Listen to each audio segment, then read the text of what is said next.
आकाश on ट्रॅव्हलमध्ये स्वागत आहे तुमचं. आणि आज आपण चाललेलो आहोत त्रिंगलवाडी किल्ला बघण्यासाठी.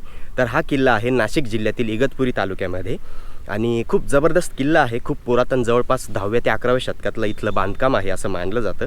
कारण की या किल्ल्याच्या पायथ्याशी लेण्या आहेत, एक गुफा आहे, ती खूप पुरातन आहे आणि तिथून वर गेल्यानंतर किल्ल्याचे बरेच अवशेष दिसतात आणि आजूबाजूचा निसर्ग नेक्स्ट लेवल आहे.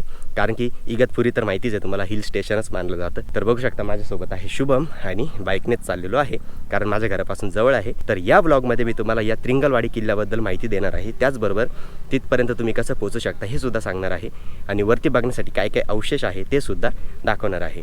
तर चला आता व्हिडिओला सुरुवात करूया आणि लवकरच जाऊया त्रिंगलवाडी किल्ल्याजवळ. त्रिंगलवाडी किल्ला हा नाशिक जिल्ह्यातील इगतपुरी तालुक्यात त्रिंगलवाडी गावाजवळ वसलेला आहे.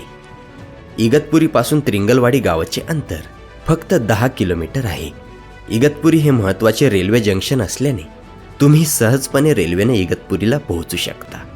इगतपुरी रेल्वे स्टेशनवर उतरल्यावर प्रायव्हेट रिक्षा किंवा कॅबद्वारे त्रिंगलवाडी गावात जाता येते. त्रिंगलवाडी किल्ला नाशिकपासून सुमारे 60, मुंबईपासून अंदाजे 150 आणि पुण्यापासून जवळपास 200 किलोमीटरच्या अंतरावर आहे. त्यामुळे स्वतःच्या वाहनाने प्रवास करणाऱ्यांसाठी हे ठिकाण सहज पोहोचण्याजोगे आहे. विशेष म्हणजे इगतपुरीतून जेव्हा तुम्ही त्रिंगलवाडीच्या दिशेने वळता तेव्हा आजूबाजूला पसरलेली सह्याद्रीची हिरवळ, घाट रस्ते आणि डोंगर रांगेचे नजारे प्रवासाला आणखीनच सुखद बनवतात आणि किल्ल्यापर्यंतचा हा प्रवास एक सुखद अनुभव असतो. तर मंडळी, फायनली आपण येऊन पोहोचलेलो आहोत त्रिंगलवाडी गावामध्ये, म्हणजे त्रिंगलवाडी किल्ल्याचं जे बेस व्हिलेज आहे त्या ठिकाणी. आणि इथे आपण आपली बाईक पार्क केलेली आहे. तसं तुम्ही इथे 4 व्हीलरसुद्धा पार्क करू शकताय बघा यांच्याकडे. तर 50 रुपये चार्जेस आहे. तुमची गाडी ना सुरक्षित राहते. आणि त्यानंतर तुमच्याकडे जेवणाची पण सोय असते का? अच्छा. आणि जर कोणाला जेवणाची सोय करायची असेल तर गावात? अच्छा, हॉटेल आहे का वर? ओके. तर इकडे हॉटेल पण आहे असं त्यांचं म्हणणं आहे. सो तसं तुम्ही येताना खाण्यापिण्याच्या वस्तू घेऊनच या सोबत. तर हे बघा, आता आपण किल्ल्याकडे चाललो आहे. आता गावातून तुम्हाला थोडीशी वॉक करावी लागेल किल्ल्यापर्यंत. हे बघा, इकडे त्रिंगलवाडी किल्ला आहे आणि आपली बाईक आपण इथे लावली आणि मेन गाव जे आहे ते इकडे आहे. तर इथून हे बघा असा रस्ता आहे. तर अशा वाटेने तुम्हाला किल्ल्याच्या पायथ्याशी जायचं आहे. तर मंडळी, ट्रेक सुरू आहे आणि ऑलमोस्ट आपण आता किल्ल्याच्या पायथ्याशी पोहोचत आलो आहे. पण या किल्ल्याच्या 100 मीटरच्या परिसरामध्ये ना खूप काही असे प्राचीन अवशेष सापडलेले आहेत आणि ते जसेच्या तसेच इथं जतन करून ठेवलेले आहेत. तर त्यापैकी इथे एक अवशेष आहे, बघू शकता. तर याला विरगळ पण आपण म्हणू शकतो, कदाचित विरगळच असेल किंवा कुठल्या एखाद्या स्तंभाचा भाग तुटलेला असू शकतो मे बी. हे बघा स्ट्रक्चर कसं आहे, हे बघा पूर्ण दगडी पाषाणातलं स्ट्रक्चर आहे आणि त्याच्यावर कोरीव काम केलेलं आहे. तर तुम्हाला इथे असे वाटेमध्ये बरेच शिल्प दिसतील. तर मंडळी, थोडंसंच पुढे चालत आल्यानंतर फायनली आपण येऊन पोहोचलेलो आहोत एकदम जबरदस्त ठिकाणी. इकडे लेण्या कोरलेल्या आहेत. असं मानलं जातं की या 10व्या किंवा 11व्या शतकातल्या यादवकालीन लेण्या आहे. खूप प्राचीन आहे. हे बघा, लेण्यांच्या बाहेरच इथे तेव्हाचे जे उत्खननामध्ये सापडलेले अवशेष आहेत हे बघा इथे ठेवलेले आहेत.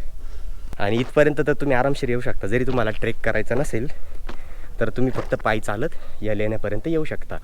आणि इथूनच आता आपल्याला हा बघा असं ट्रेक करायचं आहे आणि मग जायचं आहे किल्ल्यावर. तर बघू शकता आता आपण लेणीच्या प्रवेशद्वाराजवळ आलो आहे आणि या लेणीचं जे कोरीव काम आहे ते नेक्स्ट लेवल आहे. म्हणजे इतक्या रिमोट लोकेशनला असं बांधकाम मिळणं, तेही पूर्वीच्या काळातलं, म्हणजे 10व्या ते 11व्या शतकातलं, हे एक आश्चर्यच आहे.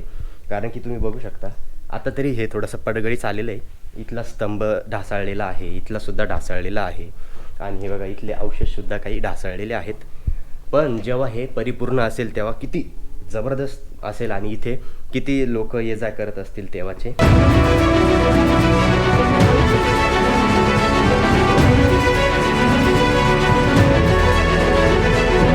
त्रिंगलवाडी किल्ल्याच्या पायथ्याजवळ काही प्राचीन लेण्या आजही पाहायला मिळतात. या लेण्या साधारणतः यादव काळात किंवा त्यानंतरच्या काळात खोदल्या गेल्या असाव्या असे मानले जाते. त्या काळात किल्ल्यावर तैनात असलेले सैनिक, साधू, संन्यासी किंवा प्रवासी यांना आसरा मिळावा हा त्यामागील मुख्य उद्देश होता. त्रिंगलवाडी किल्ल्यावरील लेण्यांना धार्मिक महत्त्व असावे, त्यामुळे या लेण्या ध्यान साधना किंवा अल्पकाळ वास्तव्य यासाठी वापरल्या गेल्या असाव्या. मात्र इथले अवशेष मिटवण्याचा प्रयत्न केलेला दिसून येतो, त्यामुळे ठामपणे ओळख सांगता येणे कठीण आहे. आतमध्ये आलेलो आहे आणि आतमध्ये हे बघा 1, 2 आणि इकडचा एक स्तंभ पूर्णपणे तुटलेला आहे आणि फक्त एकच स्तंभ शाबूत आहे आणि बघू शकता आणि खूप मोठा स्पेस आहे. जवळपास इथे आरामशीर 100 ते 200 लोक तर राहू शकतात. हे बघा इथे आतमध्ये मूर्ती आहे, पण त्या मूर्तीला म्हणजे पूर्ण उद्ध्वस्त करण्यात आलेलं आहे, कारण की जेव्हा अतिक्रमण झाले होते कदाचित तेव्हाच हे केलेलं असेल. त्यामुळे आपल्याला सांगता नाही येणार ही नक्की मूर्ती कसली आहे. हे बघा पूर्ण आता भग्न अवस्थेत आहे. आज या लेण्या भग्न अवस्थेत असल्या तरी त्या त्रिंगलवाडी किल्ल्याच्या इतिहासाचा महत्त्वाचा भाग आहे. या लेण्या तत्कालीन जीवनशैली, संरक्षण, व्यवस्था आणि सह्याद्रीतील किल्ल्यांच्या उपयोगी वास्तुरचनेचे दर्शन घडवतात. शांत वातावरण, खडकात कोरलेली रचना आणि आजूबाजूचा निसर्ग पाहून या लेण्या इतिहास आणि निसर्ग यांचा सुंदर संगम म्हणून आजही पर्यटकांना आकर्षित करत आहे. तर मंडळी आता गुफा बघून आपण ट्रेक सुरू केलेला आहे. तर आता 3:30-4 होत आलेले आहे. खूप उशीर झाला आहे, तर लवकरच आपल्याला वर पोचावं लागेल. तर बघू शकता आता अशा प्रकारचा रस्ता आहे आणि वरती गेल्यानंतर मग आपल्याला त्या कातळात कोरलेल्या पायऱ्या लागतील आणि मग तिथून खरा ट्रेक आपला सुरू होईल. तर जबरदस्त आहे. आता सध्या तर आम्ही दोघेच आहे, कारण की हे एक अनएक्सप्लोर्डच म्हणू शकतो आपण. जास्त लोक येत नाही इथे आणि मजा येत आहे खूप. तर मंडळी आपण जवळपास 70% कंप्लीट केलेला आहे आपला ट्रेक. आणि हे बघा इकडे सुद्धा खोलदरी आहे आणि या बाजूला सुद्धा खोलदरी आहे आणि हे बघा मागे त्रिंगलवाडी किल्ल्याचा बुरुज. आता बुरुजाजवळ आलेलो आहोत आणि हे बघा इकडनं सुद्धा एक रस्ता आहे, पण तो खूप अवघड रस्ता आहे असं मी ऐकलं होतं. त्यामुळे तुम्ही उजवी बाजू कंटिन्यू ठेवा आणि त्या रस्त्याने जा. तिकडे तुम्हाला पायऱ्यासुद्धा लागतील आणि मग थोडंसं पुढे गेल्यानंतर मंदिर लागेल आणि मग पुढे गेल्यानंतर कदाचित कल्याण दरवाजा लागेल. ॲक्च्युली मला पण माहीत नाही, पण जेवढी मी माहिती ऐकली त्याच्या अनुषंगाने तर इकडेच आपण बरोबर चाललेलो आहोत. फायनली आपण येऊन पोचलेलो आहोत, जिथून आता कातळात कोरलेल्या पायऱ्या सुरू होतात आणि मग आपण पोचतो किल्ल्यावर. हे बघा अशा पायऱ्या आहेत आणि या पायऱ्या चढून आपल्याला तिथपर्यंत जायचं आहे. तर इथे यायला आम्हाला मोजून 20-25 मिनटं लागले असतील. थोडंसं तसं आम्ही थांबत आलो, पण 20-25 मिनटात आरामशीर इथपर्यंत येऊ शकतो आपण तिथून. हे बघा आपण इकडनं आलो, इथे खाली गुफा आहेत आणि मग तिथून आपण असं चढून आणि मग असं आलो आणि आता वरती माहीत नाही आता किती चालायचं आहे अजून. कदाचित या पायऱ्या संपल्यानंतर आपण पोचू माथ्यावर.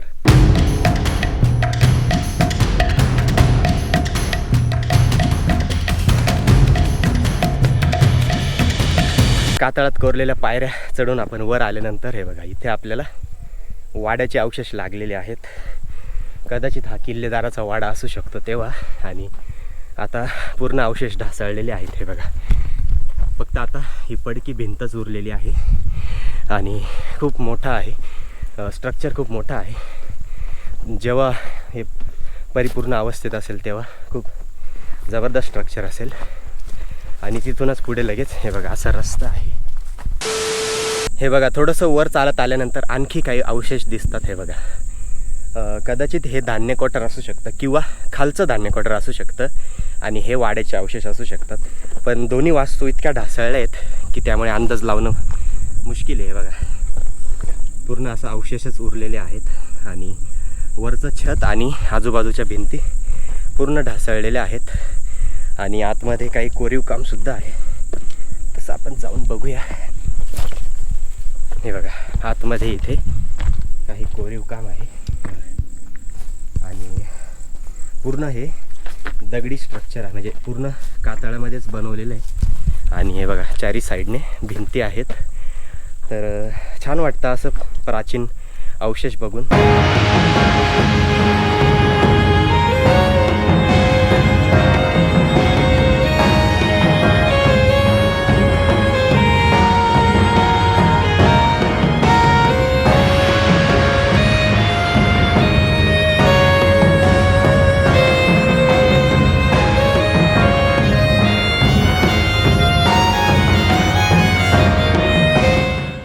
तर बघू शकता आता वाड्याचे अवशेष बघून आपण पुढे आलो आहे आणि आता इथे आपण ॲक्च्युली कल्याण दरवाजा बघण्यासाठी इकडे चाललेलो आहोत. पण इथला रस्ता बघू शकता. हे बघा इकडे खाली खूप खोलदरी आहे आणि आपण असं कडेकडेने चाललो आहे. तर इकडे इकडे येताना थोडं सांभाळून या. काही नाही, एवढा वेळ नाही लागला. आपण मोजून शूट करत करत सुद्धा आपण अर्धा पाऊण तासात वर आलो.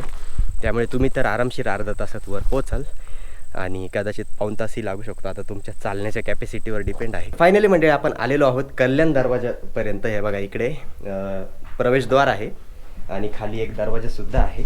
तर तो खोलून आपण जाणार आहोत बाहेर. आणि बाहेरचा नजारा बघण्यासाठी जेवढा मी एक्साइटेड आहे कदाचित तुम्ही सुद्धा असाल, कारण की बाहेर नेक्स्ट लेवल नजारा आहे.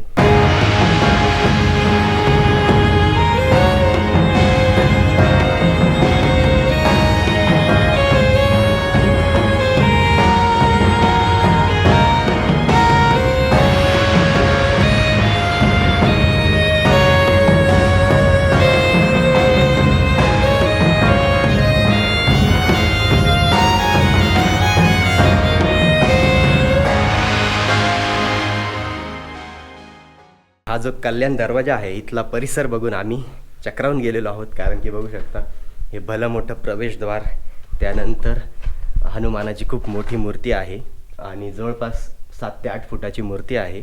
आणि ह्या साईडच्या ज्या पायऱ्या आहेत ते बघा, हे बघा इतक्या इन्क्लाइन पायऱ्या आहेत ना या.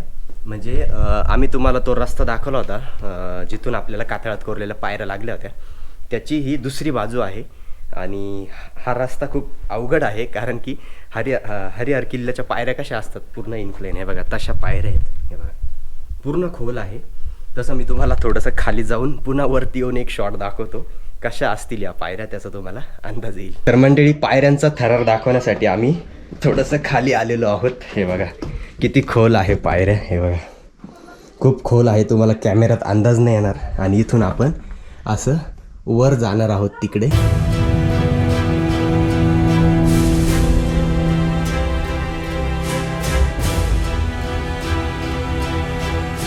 त्रिंगलवाडी किल्ला हा सह्याद्री पर्वतरांगेत वसलेला एक प्राचीन किल्ला आहे. किल्ल्याच्या नावाची उत्पत्ती त्याच्या भौगोलिक रचनेवरून झाली असावी. हा डोंगर तिन्ही बाजूंनी कड्यांनी वेढलेला असल्याने त्रिंगल आणि त्याच्या पायथ्याशी असलेल्या वस्तीमुळे वाडी असे त्रिंगलवाडी नाव पडले, असे स्थानिक लोक आपल्याला सांगतात.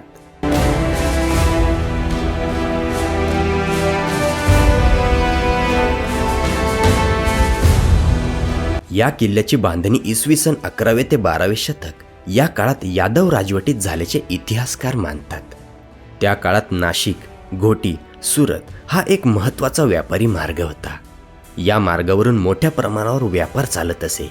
त्यामुळे या मार्गावर नियंत्रण ठेवणे आणि परिसरातील हालचालींवर नजर ठेवणे या उद्देशाने त्रिंगलवाडी किल्ल्याचा वापर केला जात असे. यादव काळातील इतर किल्ल्यांप्रमाणेच हा किल्ला संरक्षण आणि देखरेख यासाठी बांधला होता. त्यानंतर अनेक साम्राज्यांनी यावर राज्य केले. पुढे जाऊन छत्रपती शिवाजी महाराजांनी सह्याद्रीतील अनेक किल्ले स्वराज्यात सामील केले आणि त्या काळात त्रिंगलवाडी किल्ला हा देखील मराठ्यांच्या ताब्यात आला. मात्र 1688च्या अखेरीस मुघलांनी फितुरीने हा किल्ला मराठ्यांकडून पुन्हा जिंकून घेतला होता.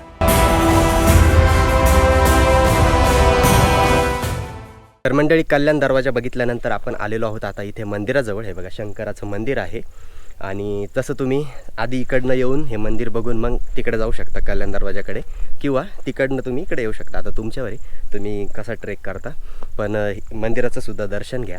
आणि इकडे मागे कातळात कोरलेलं पाण्याचं टाकं आहे ते सुद्धा मी तुम्हाला दाखवणार आहे.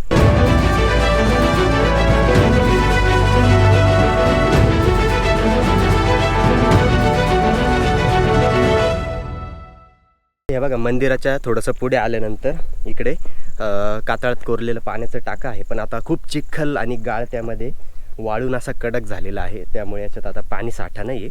पण खूप खोल असेल खाली, हे बघा अंदाज येत आहे. पण आता चिखल वगैरे खूप आहे आणि मोठं टाकं आहे पाण्याचं. आणि हे बघा इकडे मंदिर आहे आणि मंदिराच्या मागेच आहे. तर हे आल्यानंतर तुम्ही इथे बघू शकता. आणि हे बघा हे मंदिर आहे ना, तर या मंदिरापासून तुम्ही असंच सरळ वर जाऊ शकता तिकडे कल्याण दरवाजाकडे. तर मंडळी, अशा प्रकारे त्रिंगलवाडीचा हा ब्लॉग या ठिकाणी आपण समाप्त करत आहोत. आणि जसं की तुम्ही बघितलंच खूप जबरदस्त फोर्ट आहे, खूप मजा आली आणि खूप सोपा किल्ला आहे. फॅमिलीसुद्धा इथपर्यंत येऊ शकते, तुम्ही तर बघितलंच आणि मजा येणार आहे तुम्हाला. आणि खूप सोपा ट्रेक आहे, अनएक्सप्लोर्ड फोर्ट आहे, त्यामुळे नक्की भेट द्या.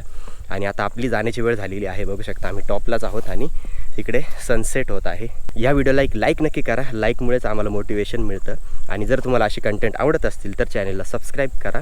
आणि म्हणजे जसं मी नवीन ब्लॉग अपलोड करेल त्याचं नोटिफिकेशन तुमच्यापर्यंत पोहोचेल. Bye bye.